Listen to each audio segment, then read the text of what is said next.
Let's see if you can guess the first old money cold weather item on today's list. So the first clue is it has a boat neckline to ensure that the neck is protected. Next up, it has high, narrow armholes. This ensures it can be worn underneath a jacket. The next clue, and perhaps its most distinctive characteristic, is that there is no distinction between the front and the back of this garment. And lastly, it's named after the island it originates from that sits between France and England. Gentlemen, we're talking about the Gurnsey sweater. Now, the history of this sweater goes back to the 16th century. Seriously, the island of Gurnsey got permission from the crown to import wool, and in turn, they would export knitted goods right back to England. Now, initially, the hard-wearing Gurnsey sweater was knitted for the local fishermen. The traditional color is navy blue, although you will find them in a variety of different colors, and it's usually made from a hard-wearing, tough wool that can feel scratchy. That being said, because of its history, durability, and longevity, this sweater today can be found being worn by royals, and not surprisingly, military units around the world have even adopted them. In fact, if you go back to history, Lord Nelson said that these sweaters were fit for the Navy, but the Navy never technically adopted them. Now, getting back to the technical details, what I love about this piece of clothing is how functional it is. The texture details, the ribbing, you're going to find it around the arms, you're going to find it on the sleeves. All of this makes something that fits close to the body, and because of the nature of the wool, it's going to keep you warm even if it gets wet. The next cold weather old money item on today's list, the Brogue boot. Now, first up, you need to understand the different types of brogues out there. You've got quarter brogues, which are going to have the perforated leather right there on the front. Next up, you've got the semi-brogues. They're going to be very similar to the quarter, but going to have that medallion right there on the front. Next up, you've got long wings. These are distinctive because of the curve right up there at the toe. And if you look, it goes all the way the length of the boot or the shoe. And the last common style is going to be full brogues, also known as wingtips. Now, if this was a warm weather video, I'd maybe talk about the shoes, but let's talk about boots, the extra protection around the ankle. Now, you can tell right here with the curvature, this is a pair of full brogues or wingtips. And because of the suede, the texture look, these are perfect for the cooler temperatures, and it just invokes the season. Now, if you know the history on these type of shoes, you know that these go back hundreds of years. They were marsh shoes. The idea is that you would wear these in a wet environment, and because the holes used to go all the way through, whenever your shoes would fill up with water, the water would be able to drain out, and in theory, your feet would dry quicker. Now, to me, that sounds incredibly uncomfortable, but I will say I'm happy for the style that it stuck around because this textured overall look just gives it a higher and more refined feel whenever you match it with anything in your wardrobe. The next old money winter accessory is to let your hair grow out, to get it a little bit longer and go for one of those tousled looks that we see with the old money hairstyles. Think JFK Jr., Alain Delon. We're talking that thick, tousled hair look that just looks like you don't have a care in the world. At the same time, because you're letting your hair grow a little bit longer, it, of course, is doing a better job insulating and keeping you warm. Now, how to get this look? Well, of course, part of it is genetics. The other part is actually knowing how to style your hair. Seriously, are you using the right brush? Are you using the right product? Are you using heat to style your hair? Gents, if you said no on that last one, you need to check out today's sponsor, Laifen. I've been working with Laifen now for over a year, and I love what these guys do. They have the best hairdryer I have ever used, bar none. Seriously, when it comes to speed, this hairdryer is going to dry your hair 5 times faster than a normal hairdryer. That being said, it's incredibly quiet. We've got a sleeping baby in the house. Guys, 59 decibels. So I can use this hairdryer in the morning and I don't have to worry about waking anybody. And let's talk about protecting your hair. So they've got this innovative hot and cold circle mode. Basically, this protects your hair and scalp from heat damage. On top of that, you got full control. So they got a patented 4-temperature heat ring. Basically, in a fraction of a second, you can quickly see what temperature your hairdryer is set at. And did I mention this thing is incredibly lightweight and portable? And like always, gents, I make sure you get the best deal on the web. Use that link in the description of today's video.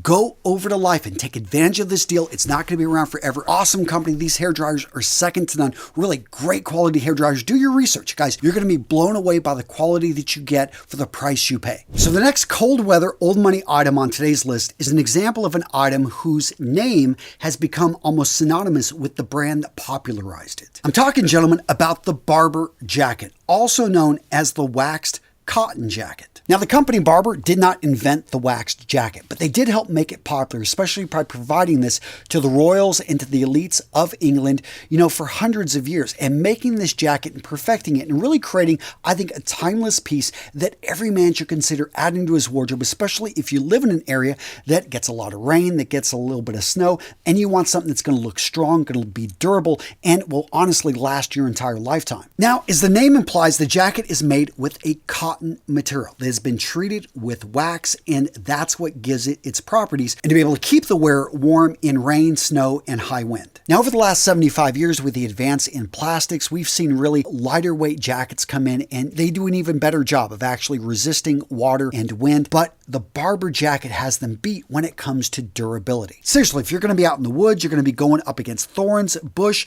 then this is something that, it's definitely going to be able to take that licking, and it's going to look good because you get to reapply that wax every season, sometimes multiple times a season if this is an everyday wear. And that's why I've got this item on the list, because it's a lifetime item that you will treat, that you will have to work on, but guess what? All of a sudden it becomes better with age. It develops character. Now, the characteristics here are going to be 2 large ammunition pockets, because this jacket was historically used for hunters, people that just needed those big pockets to be able to carry things around. It's also usually going to have 2 warming pockets up near the chest. You can find this jacket made by a wide variety of brands nowadays. That being said, you can still get the original, I think, for a reasonable price. And again, a big part of it is because of the material. It's inexpensive to make them. On the other hand, this item, because of the material, especially if they use authentic materials, can cost you a bit more. The cold weather old money item I'm talking about, gentlemen, is the tweed jacket. Now, the tweed jacket has a storied history, and that storied history is in the fabric itself. And when I say tweed, let me clarify. There's all different types of tweeds out there. One of the most common ones you're going to see is Donegal tweed. Now, Donegal tweed is relatively easy to match. With the large amount of white in this is going to be a fabric that I find really is pretty versatile. It is great in a jacket. It's going to be a medium weight, so it will keep you warm. And you can find a number of companies selling this type of tweed jackets, so the prices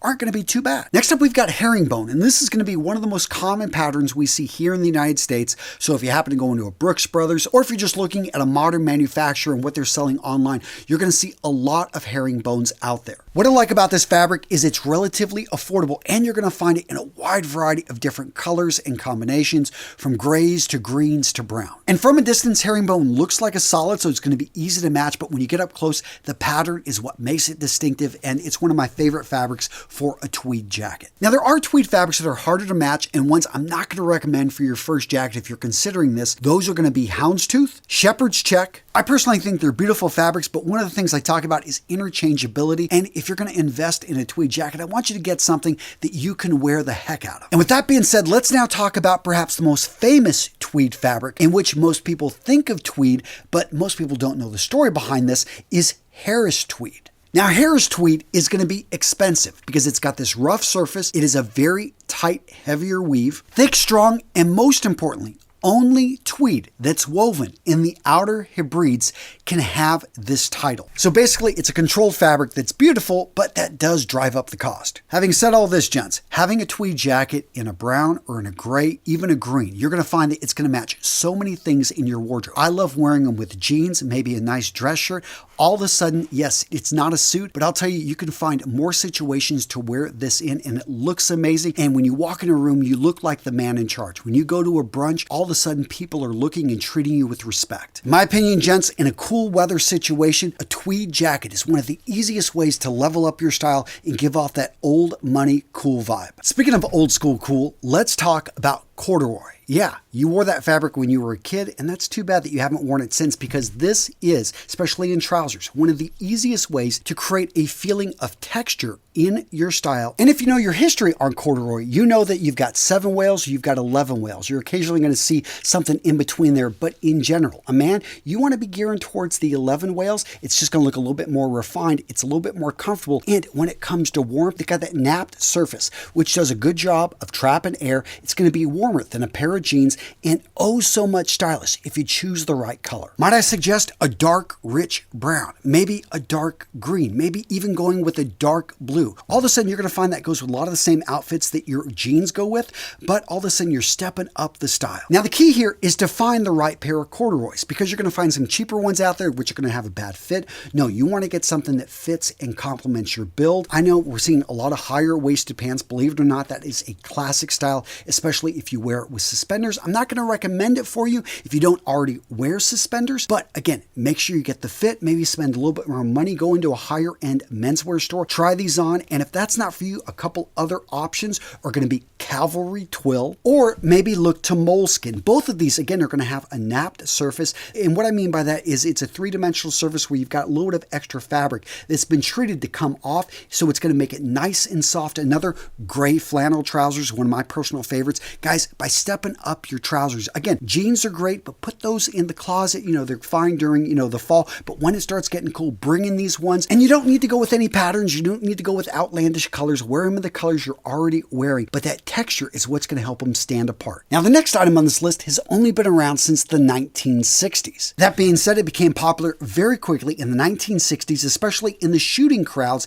in England. Basically, there was an American colonel that had retired over in the UK, and he developed this quilted jacket. Now, the original jackets were called Huskies, and they were using a material that had been developed for the US Air Force. So this wasn't, it was just simply a functional jacket that was incredibly lightweight. But because of the quilting, because of the insulation, because of the air it trapped, it kept the wearers warm. Now, initially, Stephen Gillis, that American colonel I was talking about, him and his wife were making these jackets, but it got out of control and they started a factory that was then acquired by an Italian company. But the original Huskies were very square. They really didn't have much of a shape to them. It was all about the function, but people didn't care. Nowadays, though, you're going to find them in a variety of colors. They're going to be more form-fitting, but that original quilt is going to be there. That is the classic pattern we're looking for. And again, this is great, especially if you fit it a little bit closer to the body. It can be used as a layering piece, or it can be worn as outerwear. Now, this next item doesn't do much for keeping you warm, but it just feels right during the cooler weather. Definitely got that old school cool to it, and that is the woolen necktie. So you're going to find these type of neckties with a variety of patterns and colors, but what I like about these, especially when worn maybe with a silk jacket or something sleeker looking, is it just brings in that texture, that wool look, and it does bring the neck together, especially if you need to wear a tie, you need to dress up a bit, but it's not an occasion that you have to wear a silk necktie, which is always going to be dresser. No, the woolen necktie, right there, that woven necktie, those just simply have a feeling of warmth, and I think that they can look amazing. Now, when it comes to headwear, this is a tough one. I prefer a flat cap. I've got those made from tweed, from various woven woolen materials, and I think they look beautiful. They do keep the head warm. They keep the snow off the head, and I wear them. I've even got some, maybe a Stormy Cromber, although I wouldn't consider that old money. I don't know, let me know in the comments. And I probably should bring up the Astrakhan, but I just can't get, for me, it feels like a James Bond villain when I see this hat, and the fact it doesn't cover up the ears, but I know that they are warm. Again, guys, let me know in the comments below, what's a good cold weather old money headwear item that should have been on this list. And gents, if you enjoyed today's video, you are going to absolutely love this one that I got set for you. Boom, right here. Check it out. If you want to hear more about old money, boom, check it out. I got you covered. Oh yeah, right there. Click it. Good video. I promise. It's good. Yeah.